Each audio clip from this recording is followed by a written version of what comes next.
ब्रह्मचर्यव्रती दण्डी सर्ववेदान्तपण्डित श्रीमद्विवेकयोगी मां प्रचोदयतु सर्वदा. We are slowly taking bhakti, which was till now moving round forms and names and things like that. From there, we are lifting it up to a greater height, the worship of the impersonal. That again is a wonderful gift we have received from our great rishis. How to worship God in forms. What happens to you when you worship God in forms? However much your mind may get purified, expansive, still there is a chance that you may move round your idols and forms and forget the totality of the truth. So, personal gods are all right. Personal gods are very good as companions. Tvameva mata cha pita tvameva, tvameva bandhuscha sakha tvameva. It's very good to have. It gives a lot of consolation. But at some time or other, we have to finish our school education and go into the college. Or maybe finish our college education and take up to research. So up to now, this Bhakti Sopana, was trying to combine the knowledge and effects of karma which we brought and mixing it up with our love for God. Now, we have to mix up this love with the ultimate knowledge before we climb on to the Jnana Yoga, through Raja Yoga to the Jnana Yoga.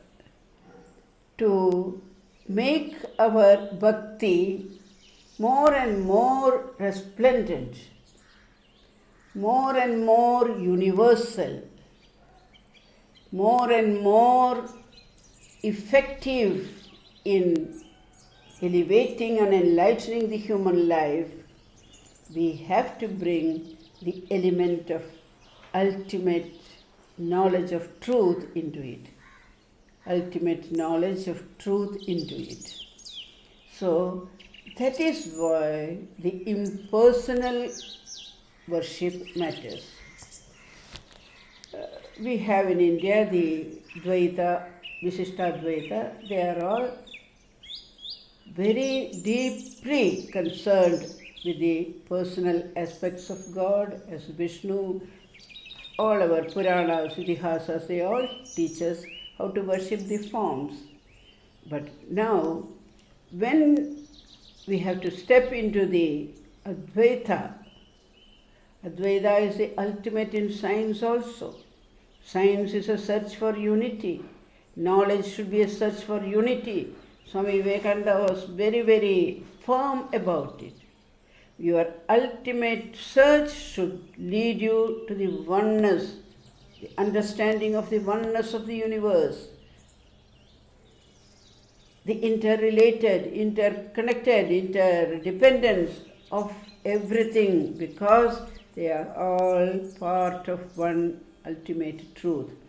So, this worship of impersonal through truth and to associate ourselves with the great Upanishadic sayings, Aham Brahmasmi, Tattvamasi, Ayamatma Brahma, Prajnanam Brahma.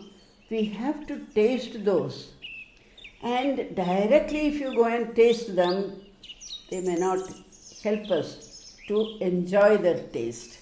But now after studying Karma Yoga, after getting to taste the expansiveness of bhakti, the all purifying effect of bhakti, now our mind can very easily absorb the truth of the oneness of the whole universe, truth of truth.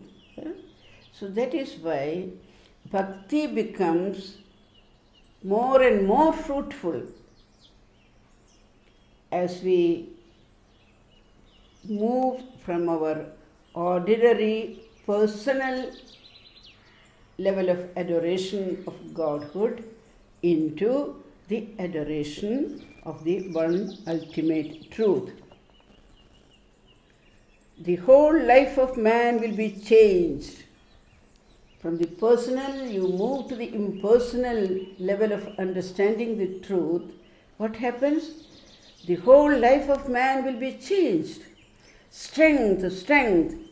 It is what we want so much in life, for what we call sin and sorrow have all one cause, and that is our weakness.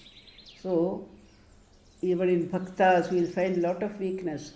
We have to get rid of that weakness also. So for that, we have to elevate ourselves. With weakness comes ignorance, and with ignorance comes misery. So we have to find out methods by which we acquire strength, more universal understanding, etc. So an impersonal God, at least let us understand the effectiveness of worshipping a impersonal God. We may not be able, it is very difficult. Kleshodhigatarastesham avyakta sakta chetasam. Krishna says in Bhagavad Gita, Arjuna, that is the best to worship the impersonal. But I know it will be very difficult for ordinary human beings because we are able to absorb only through the five indriyas and vishayas and then our mind, then our intellect. It is very difficult to go beyond the intellect. So, this impersonal may remain as an understanding. Let it be, but we must understand it because that will make us strong. Miseries, then we will be able to laugh at our miseries. Then soul is strong and that has become one with the Lord. None else is so strong. That is the stage into which we have to elevate ourselves. Our soul itself becomes the God we worship. Aham Brahmasmi Chidananda Rupa Shivoham Shivoham. To that state of elevation. So, it is the absence of such an impersonal idea of God that lies behind the lack of understanding and tolerance among the various religious groups. Careful. Why we quarrel? We quarrel in the form of names, in the name, quarrel in the names of the people. So all that we have to get rid of. Sometimes they lead to violent attacks with each other. What the world needs today is the immense, infinite strength, understanding, and bliss that lie behind the concept of one Almighty God. So see where India stands. At what heights our Godhood, our bhakti, everything can take us to the real Everest, the highest peaks.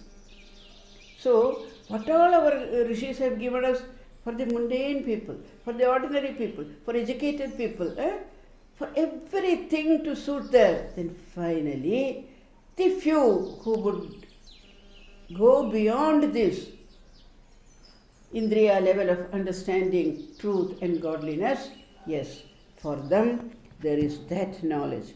Without knowledge and love, there cannot be understanding. Without knowledge, there can be no true love.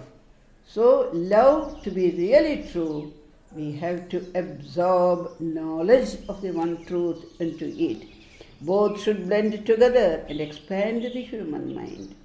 It is possible to combine the intellect of Sankara and the expansive heart of Buddha. Such an auspicious commingling of the head and heart was Swamiji's ideal. He would say one should have the depth of understanding of the Advaita of Shankara and the compassion for the suffering which Buddha had. So he will say you must have the head of Shankara and the heart of Buddha. In another place, in another context, he says you should have the head of Shankara and the compassion heart of Muhammad. That also he says in another place. So what he means is head and heart should be both developed in a harmonious way.